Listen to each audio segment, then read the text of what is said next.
Howdy folks, Pilgrim here. Folks, many times people ask me about the Genesis timeline prophecies that I'm always talking about on this channel.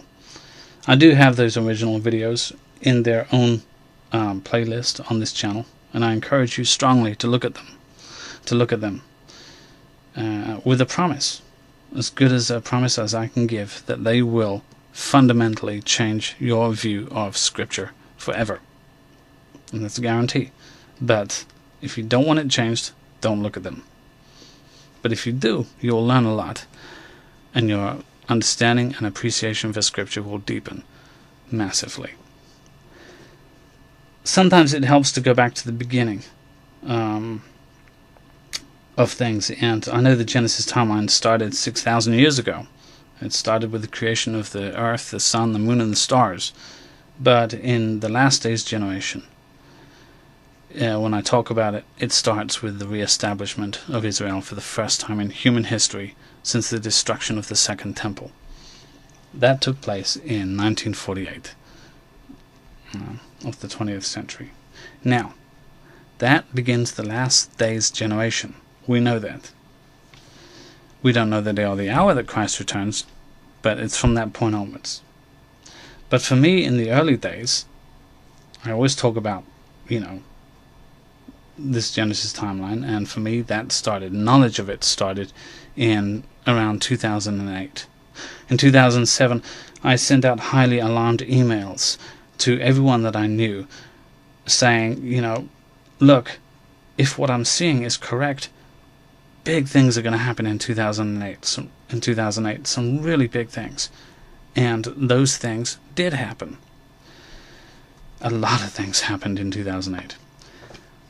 But one significant thing that did happen for me in 2008 was that I received an email, a very official email, and I'm going to read it to you here. And why these people thought my name was Cohen, I do not know. Somehow I got mixed up in the mix. But I kept that email, I printed it out, and I have it in my hand, and I'm just going to read it to you. And those of you who know will get it. You will understand the prophetic significance of this, because there are many people out there who are denying that the Jewish people are readying themselves for the rebuilding of the Third Temple.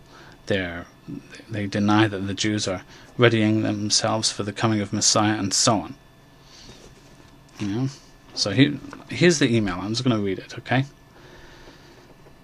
I sent this article out April 22nd, 2008, as the Jews fulfill prophecy in readying for the temple that Antichrist will blaspheme God in. And the Lord will answer.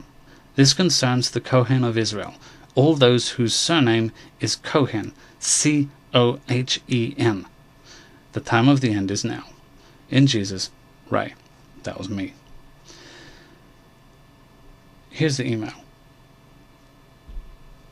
It starts off by quoting Exodus 28 and Exodus chapter 39, and I'm going to read those quotes. For Aaron's sons make tunics and sashes, also make them hats that are both dignified and beautiful.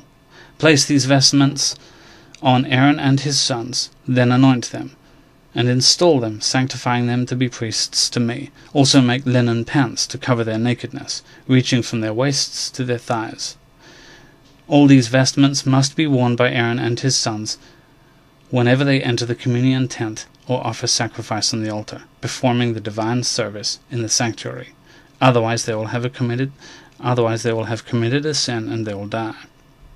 This shall be a law for Aaron and his descendants after him for all time. Exodus 39.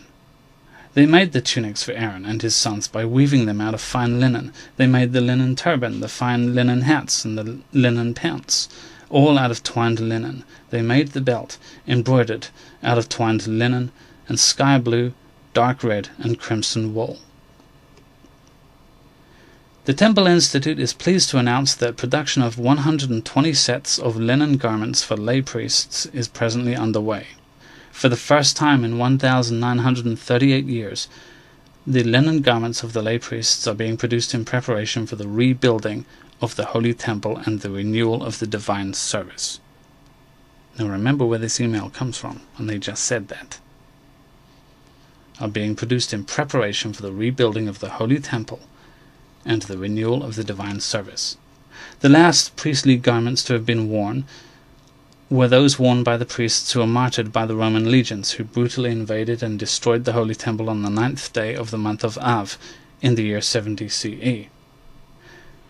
The Temple Institute has spared no effort in procuring the necessary materials for the performing of this Torah commandment, and once again has enlisted 21st century technology in order to do so in a manner befitting the Torah injunction that these priestly garments be both dignified and beautiful. Exodus 28:40. Specially prepared flaxen thread wound into 6-ply strands, according to the Torah prescribed requirement, twined linen, shesh mujah, has been imported from India. These individual spools of thread are presently being spun into larger 1.7-meter-long spindles in order to accommodate the next step, the weaving of the bolts of fabric 1.7 meters wide.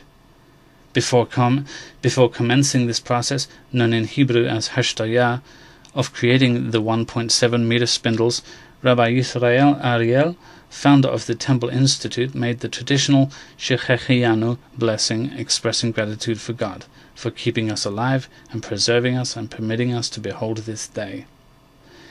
In addition, before every step of the manufacturing process, a special statement of intent must be uttered in Hebrew. L'Shem mitzvat asiyat bigdei hakehuna, for the sake of the positive commandment to make the priestly garments. The prepared spindles are then being transported from the textile factory in the town of Gedera to a second factory in the city of Tel Aviv. There they will be woven into 3,280-foot-long bolts. The weaving process, known in Hebrew as arigah, creates the checkerboard pattern described in the Torah. The final stages of the manufacture of the garments involves the cutting, sewing, and embroidering of the woven fabric, creating the tunic, ketonet, pants, michnasayim, turban, mitznefet, and belt, avnet.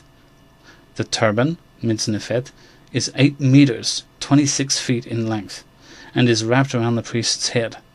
Each belt, avnet, requires a 16 meter, 52 feet length of linen, which is wrapped around the priest's waist. During the time of the Second Temple, when preparing to serve in the Holy Temple, the priests dressed in the chamber known as the Chamber of Pinchas, the wardrober, and each priest was assisted by a fellow priest with the turban and the belt. As always, in recreating temple-ready vessels and garments, the Temple Institute Research Department initiates the process with intensive research, assuring in this case that the priestly garments will be created in strict accordance to the halakhic requirements as described in Torah and in the unbroken oral tradition received at Sinai and preserved by Jewish sages throughout the generations. Each set of priestly garments will be tailored to fit its individual purchaser. The garments being created are not museum pieces or collector's items. Their cost is 2,500 shekels, approximately $700.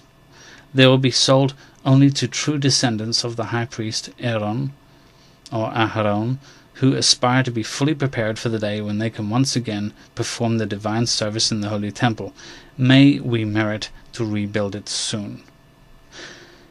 Incredibly, this is our first public announcement of the production of the priestly garments, and we have already registered our first orders. A second production run is already being planned to accommodate the anticipated demand. In these very difficult and trying times, we witness the enemies of God, the enemies of the God of Israel, arrayed to the north and to the south and to the east and to the west of the land of Israel, shamelessly boasting of their wicked intentions. And even Israel's friends are calling upon her to relinquish control over the Temple Mount, the one place chosen on earth by God for his presence to dwell, and for all mankind to be seen in his service. The demand by the descendants of Aharon for the garments that they will wear while tending to their daily responsibilities in the Holy Temple can only be understood as an expression of unshakable faith in the unfolding trajectory of Jewish history. That's the key word for prophecy.